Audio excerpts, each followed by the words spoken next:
کیونکہ وہ جو حرام کی کمائی جاتی ہے نا، وہ مومن ہے، حرام کی کمائی جاتی ہے تو اللہ تعالیٰ کے پاس اس کا نظام بڑا زبردست ہے۔ وہ 1,00,000 2,00,000 حرام کے جو لا رہا ہے نا، کبھی بچہ بیمار کر دے گا اللہ، کبھی بیوی بیمار کر دے گا، وہ سب لگ جائے گا ادھر۔ اور آج تم نے کسی کے 10 روپے مار لیے، تم کو پتہ ہے اس کا نقصان کیا ہے؟ پوچھو۔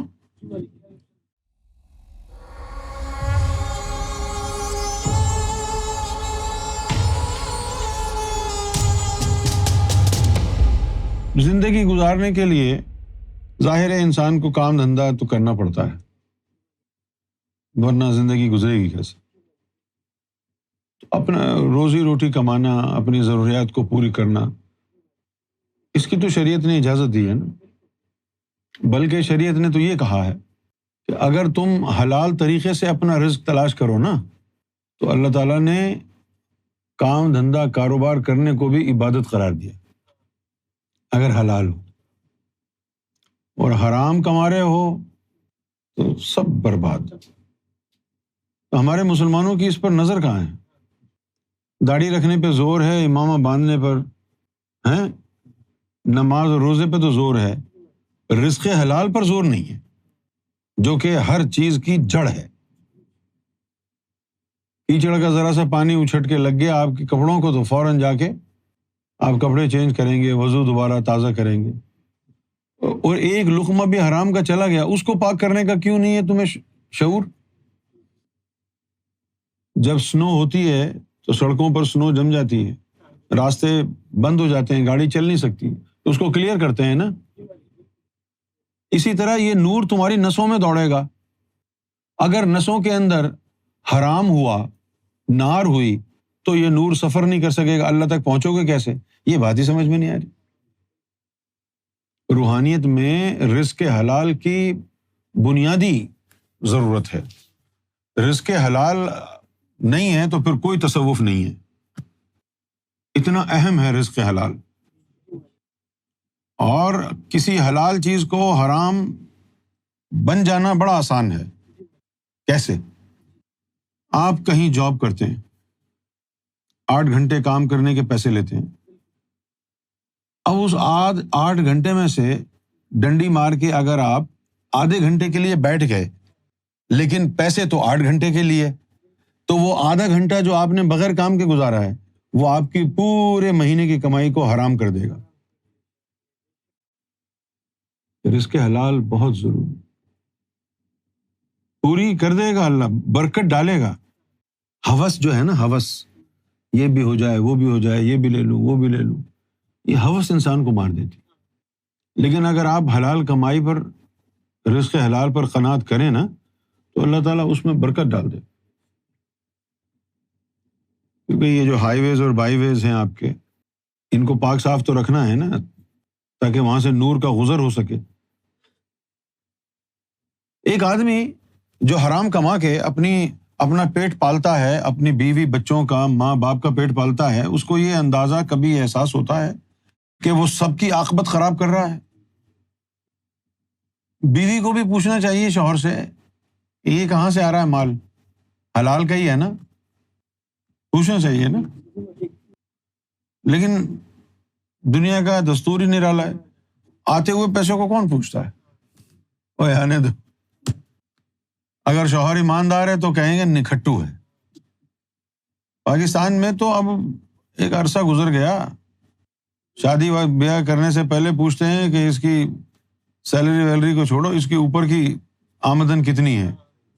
وہ جو اوپر کی آمدن ہے وہ کیا ہے؟ حرام۔ حرام، ہر محکمے میں حرام۔ اوپر کی آمدن کتنی ہے؟ آپ لوگوں کا سرکار سے تعلق جڑ گیا ہے، آپ لوگ اسی لیے سرکار سے جڑے ہیں نا، تاکہ اللہ تک پہنچ جائیں۔ لہٰذا آپ کو اپنے آپ سے تہیہ کرنا ہوگا کہ کسی کی ایک پائی بھی ہماری جیب میں نہ آ جائے، ایک لقمہ بھی حرام کا نہ ہو۔ خدا کی قسم، آپ رزق حلال اپنائیں، دیکھیں کہ آپ کے مال میں کیسی برکت ہوگی۔ کیونکہ وہ جو حرام کی کمائی جاتی ہے نا، وہ مومن ہے، حرام کی کمائی جاتی ہے تو اللہ تعالیٰ کے پاس اس کا نظام بڑا زبردست ہے۔ وہ 1,00,000 2,00,000 حرام کے جو لا رہا ہے نا، کبھی بچہ بیمار کر دے گا اللہ، کبھی بیوی بیمار کر دے گا، وہ سب لگ جائے گا ادھر. اور جو تھوڑے سے پیسے حلال کے کما کے اپنے گھر رہ رہا ہے، ان کے پاس کوئی بیماری نہیں آئے گی، کیونکہ برکت ہے نا. حرام کماؤ گے تو ایزی کم ایزی گو، ادھر سے آیا ادھر سے گیا. اور آج تم نے کسی کے 10 روپے مار لیے، تم کو پتہ ہے اس کا نقصان کیا ہے؟ پوچھو. یوم محشر میں دینے پڑیں گے، وہاں کرنسی تو چلتی نہیں، یا تو نیک اعمال دینے پڑیں گے یا نور. تو بے وقوف ہو نا تم. یہاں 10 روپے لے کے تو سمجھ گیا تو نے بڑا تیر مار لیا، اور یوم محشر میں کیا ہوگا؟ وہ جو تو نے کسی کا مال مارا ہے، یہ تو دنیاوی دولت تھی نا، وہاں دنیاوی کرنسی میں تو تجھے واپس نہیں کرنا قرضہ، یا تو نیک اعمال ٹرانسفر ہوں گے تیرے، یا پھر نور جائے گا. تو کیا حال ہوگا؟ اتنے نیک اعمال تو نے کیے، 10 روپے کے عوض سب چلے گئے، چھٹی ہو گئی، اور اپنے آپ کو تو ترم خاں سمجھ رہا تھا، بہت چالاک ہوں میں. کسی کا مال مت مارو، ایک پائی بھی نہیں. حلال بہت ضروری ہے. یہ غوث پاک کے جو والد صاحب تھے، ان کا واقعہ ہے نا کہ یہ ایک جگہ سے گزر رہے تھے، تو برابر میں ہی ایک ندی بہہ رہی تھی، جھرنا سا چھوٹا. کسی کا باغ تھا، وہاں سے سیب ٹوٹ کے اس ندی میں گر رہا اور بہتا ہوا جا رہا تھا. ان کو بھوک لگ رہی تھی تو انہوں نے اٹھا کے وہ سیب کھا لیا. سیب کھانے کے بعد ان کو خیال آیا، اوہو، پتہ نہیں اس کا مالک کون ہے، میں نے تو اس کی قیمت بھی ادا نہیں کی اور کھا لیا. اب ڈھونڈنے لگے کہ وہ مالک کہاں ہے. پتہ چلا کہ بھئی فلاں مالک ہے. اس کے پاس گئے، کہنے لگے کہ بھئی ایسا ایسا ماجرا ہوا، اس وقت مجھے خیال نہیں آیا کہ یہ کس کا سیب ہوگا، کھانے کے بعد مجھے خیال آیا، تو اب میں اس کی قیمت ادا کرنا چاہتا ہوں. سامنے جو باغ والا تھا وہ بھی بھانپ گیا تھا کہ یہ کوئی ازلی مومن روح ہے. اس نے کہا کہ بھئی اس کا تو اس کی جو قیمت ہے، وہی اب وہ کرنسی ورنسی کا دور نہیں تھا اس وقت. تو یہی تھا کہ جیسے تم نے ہمارے ریسٹورینٹ پہ آ کے پلیٹ توڑ دیے، 2 گھنٹے برتن دھو لو. نہیں، تو انہوں نے بھی یہ کہا کہ بھئی یہاں کام کرو، اور جب قیمت ادا ہو جائے گی تو پھر ہم تمہیں جانے کی اجازت دے دیں گے. اور وہ کرتا رہا. کئی سال گزر گئے. کئی سال گزرنے کے بعد جو ہے، اس نے آ کے ایک دن کہا کہ حضرت اب تو قیمت ادا ہو چکی ہوگی، اب میں جاؤں؟ تو باغ کے مالک نے کہا کہ ہاں، لیکن ایک شرط اور ہے، پوری تمہاری قیمت سیب کی تب ہوگی جب تم ہماری یہ شرط بھی مانو گے. اس نے کہا کہ حضور ارشاد فرمائیں. تو انہوں نے کہا کہ بھئی میری ایک بیٹی ہے، آنکھوں سے اندھی ہے، کان سے بہری ہے، منہ سے گونگی ہے، اور پاؤں سے لنگڑی ہے، ہاتھوں سے بھی معذور ہے، اس سے شادی کر لو. اب وہ شرط تھی نا، یہ تو قیمت ادا کرنی تھی. اس نے کہا چلو ٹھیک ہے بھائی، اب کیا کریں. اتنی ساری چیزیں تو انہوں نے گنوا دی کہ بھئی زبان سے نہیں بولتی، کانوں سے سنتی نہیں، آنکھوں سے دیکھتی نہیں، ہاتھ بھی نہیں کام کرتے، لنگڑی لولی اپاہج. میں نے کہا ٹھیک ہے. اب وہ نکاح وغیرہ پڑھا دیا. اب جب وہ اس نے گھونگھٹ اٹھایا، اتنی حسین و جمیل خاتون، وہ تو دیکھ بھی رہی ہے، اس کو سنائی بھی دے رہا ہے، چل پھر بھی رہی ہے، ٹانگیں، ناک، ہاتھ، پاؤں سب صحیح سلامت. تو وہ خوش تو ہوئے، لیکن وہ پوچھنے لگے کہ پھر تمہارے والد صاحب نے یہ کیوں کہا کہ بھئی تم لنگڑی اور گونگی، بہری، اندھی؟ اس نے یہ کہا کہ میرے والد نے میری تربیت ایسی کی ہے کہ میں ان قدموں سے کبھی غلط راستے کی طرف چل کے نہیں گئی، اس لیے لنگڑی ہوں. اس زبان سے کبھی کوئی غلط لفظ استعمال نہیں کیا، اس لیے گونگی ہوں. کوئی غلط بات نہیں سنی، کوئی فحاشی، کوئی واہیات کلام نہیں سنا، اس لیے بہری ہوں. یعنی ان کے تقوی کا یہ عالم تھا. اور وہ خاتون کون تھی؟ غوث اعظم کی والدہ. ہمارا پاکستان کا کرنسی نوٹ ہوتا تھا نا، اس کے پیچھے بھی لکھا ہوتا تھا، حالانکہ رشوت میں کام آتا تھا، وہ پیچھے لکھا ہوتا تھا حصول رزق حلال عین عبادت ہے، صرف لکھا ہوتا تھا بس، پڑھتا کوئی نہیں تھا اس کو پڑھ لیتے تو کاروبار بند ہو جاتے لوگوں، رشوت کیسے لیتے؟ رزق حلال کے اوپر آپ لوگ توجہ دیں، اور آپ یہ نہ سمجھیے گا کہ میں آپ کو بھاشن دے رہا ہوں، میرا اپنا کوئی عمل اس حوالے سے نہیں ہے، نہیں، میری کوشش ہے کہ کسی کی ایک پینی بھی میری طرف ناحق نہ جائے، کیونکہ میرا معاملہ تو اور زیادہ سینسٹیو ہے نا، میں تو حرام افورڈ نہیں کر سکتا نا، لہٰذا آپ بھی رزق حلال کی طرف متوجہ ہوں، تھوڑا ہو گزارا کریں، اللہ تعالیٰ اس میں برکت ڈالے گا۔ کیا خیال ہے آپ لوگوں کو؟